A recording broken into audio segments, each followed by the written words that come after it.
दोस्तों, वीडियो शुरू करने के पहले कुछ महत्वपूर्ण बातें जानना आवश्यक है, जिससे वीडियो का पूर्ण लाभ आपको प्राप्त हो सके।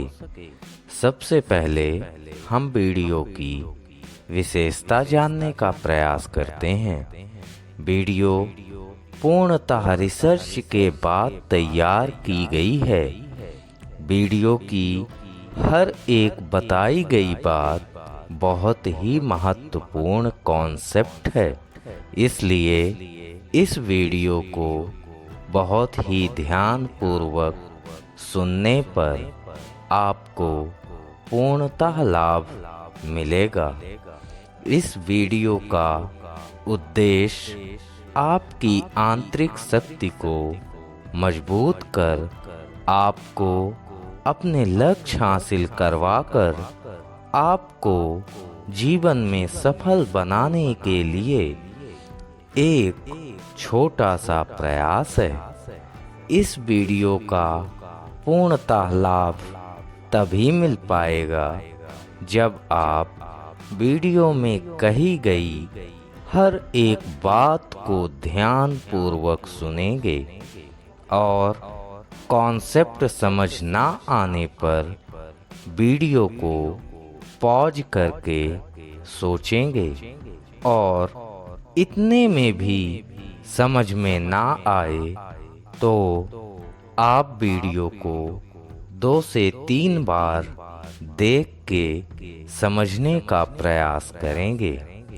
और समस्या ज़्यादा कठिन है या जटिल है तो आप मुझसे कमेंट बॉक्स में आप अपनी समस्या बता सकते हैं या फिर डिस्क्रिप्शन बॉक्स में दिए गए मेल आईडी पर आप मुझसे मेल के माध्यम से संपर्क कर सकते हैं। ऐसा करने पर मैं आपको आश्वस्त करता हूं कि निश्चित ही आपकी समस्या का समाधान मिलेगा।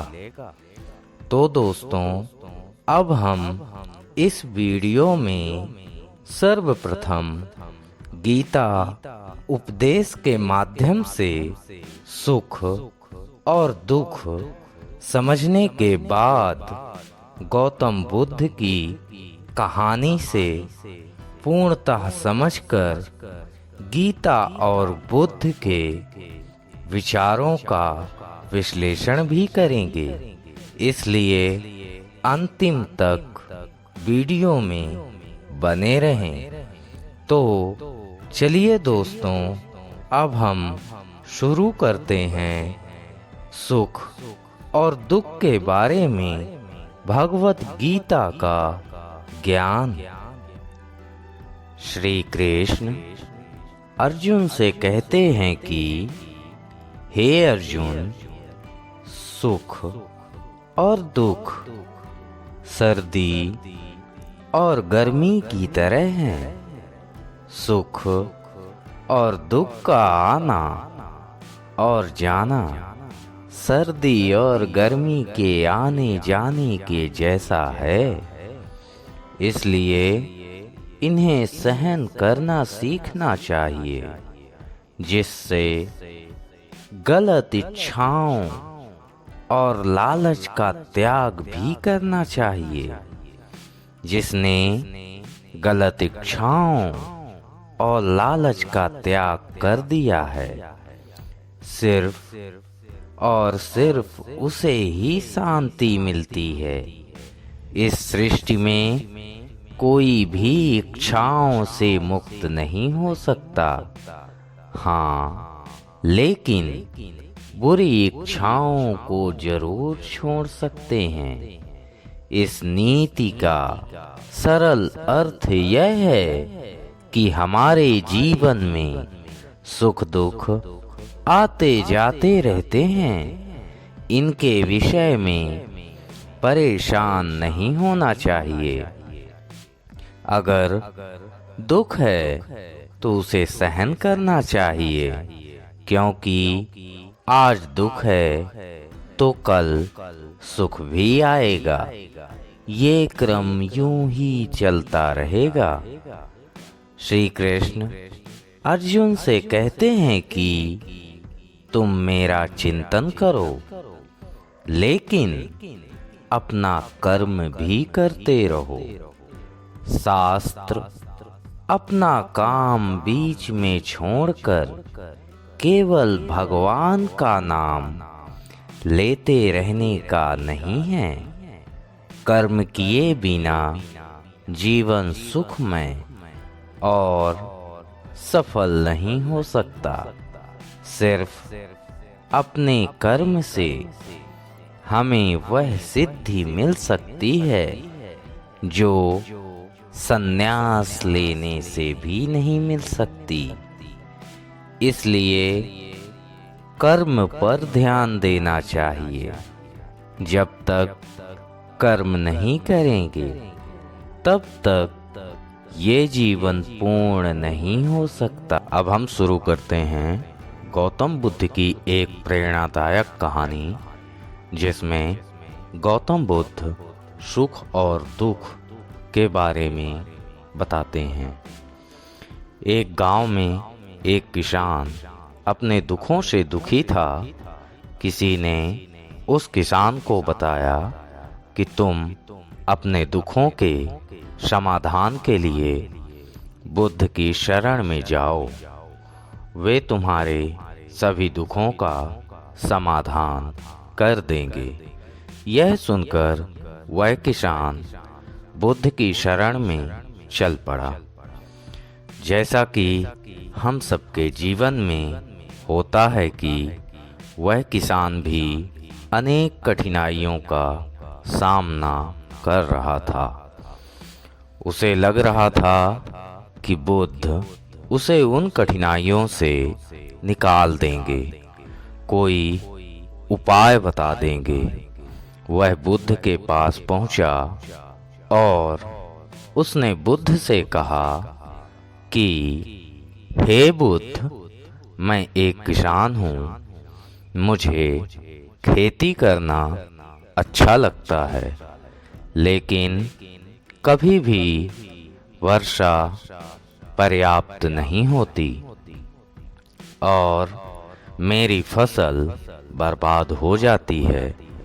पिछले साल भी मेरे पास खाने को कुछ नहीं था और प्रेम करता हूँ, लेकिन कभी कभी वह मुझे परेशान भी कर देती है। कभी मुझे लगता है कि मैं उससे उकता गया हूँ और कभी लगता है कि वह मेरे जीवन में ना होती तो अच्छा होता। मेरे बच्चे भी हैं, वे भले हैं, पर कभी कभी वे मेरी अवज्ञा कर देते हैं और कभी तो वो मेरी बात नहीं मानते। तो ऐसा लगता है कि वे मेरे बच्चे ही ना हों। किसान ऐसे ही बातें बुद्ध से करता गया और एक एक करके उसने अपनी सभी कठिनाइयों को बुद्ध से बताया कि जीवन में बहुत सारी समस्याएं हैं। बुद्ध ध्यान पूर्वक उनकी समस्याओं को सुनते रहे। बुद्ध ने एक भी शब्द ना कहा, वह बताता चला गया। आखिर बताते बताते उसके पास और कोई अधिक समस्या ना बची। अपना मन हल्का कर लेने के बाद वह चुप हो गया और प्रतीक्षा करने लगा कि बुद्ध उसे कुछ उपाय बताएंगे। लेकिन बुद्ध कुछ नहीं बोले। उसने बुद्ध से कहा कि मैं आपके पास आया हूँ, क्या आप मेरी समस्या का समाधान नहीं करेंगे? बुद्ध ने कहा कि मैं तुम्हारी कोई सहायता नहीं कर सकता। किसान ने अचंभित होकर कहा, ये क्या कह रहे हैं? सभी कहते हैं कि आप सभी के दुखों का निर्वाण कर देते हैं, तो क्या आप मेरे दुखों का निर्वाण नहीं करेंगे? इसलिए कि मैं एक गरीब किसान हूँ। बुद्ध ने कहा कि सभी के जीवन में कठिनाइयाँ हैं। ये कठिनाइयाँ तो सभी के जीवन में आती हैं और जाती हैं। कभी मनुष्य सुखी होता है तो कभी दुखी होता है। कभी उसे पराये अपने लगते हैं और कभी कभी उसे अपने भी पराये लगते हैं। ये जीवन चक्र है, इनसे कोई नहीं निकल सकता। वास्तविकता ये है कि हम सबके जीवन में 83 कठिनाइयाँ हैं। मेरा, तुम्हारा और यहाँ उपस्थित हर व्यक्ति का जीवन समस्याओं से ग्रसित है। तुम इन 83 समस्याओं का समाधान नहीं कर सकते, कोई नहीं कर सकता। मैं भी तुम्हारी इन समस्याओं का समाधान नहीं कर सकता। यदि तुम कठोर कर्म करो और उनमें से किसी एक का उपाय भी कर लो, तो उसके स्थान पर एक नई समस्या खड़ी हो जाएगी। जीवन का कोई भरोसा नहीं है। एक दिन तुम जिन्हें चाहते हो वो तुम्हें छोड़ देंगे और चले जाएंगे, और एक दिन ये जीवन भी तुम्हें छोड़ देगा और तुम भी यहाँ से चले जाओगे। जीवन का कोई भरोसा नहीं है। एक दिन तुम्हारे प्रियजन चल बसेंगे और एक दिन तुम खुद ही चल बसोगे। समस्याएं सदैव वैसी ही बनी रहेंगी। आज भी वैसी ही समस्याएं हैं जैसे 100 साल पहले थी या 1000 साल पहले। समस्याएं जस की तस ही रही हैं और इन समस्याओं का कोई उपाय नहीं कर सकता। किसान क्रोधित हो गया और वह बोला, सब कहते हैं कि आप महात्मा हो। मैं यहाँ इस आस में आया था कि आप मेरी कुछ सहायता करेंगे। अगर आप मेरी समस्याओं का समाधान ही नहीं कर सकते तो मेरा यहाँ आना व्यर्थ हुआ। सभी लोग झूठ बोलते हैं कि आप सभी की समस्याओं का समाधान करते हैं। आपने तो मेरी एक समस्या का भी समाधान नहीं किया। आपसे भले तो वह महात्मा हैं जो 2 वर्ष पहले मेरे घर आए थे। उन्होंने मेरे से यज्ञ कराया, दान दक्षिणा करवाई और तब मेरे मन को अपार शांति मिली और कुछ समय के लिए सुख भी आया। कुछ दुख भी कम हुए। लेकिन आपने तो मेरी किसी भी समस्या का समाधान नहीं किया। आपने तो मुझे सीधा मना कर दिया। बुद्ध ने कहा, क्या वो सब करने से तुम्हारे सभी दुख समाप्त हो गए हैं?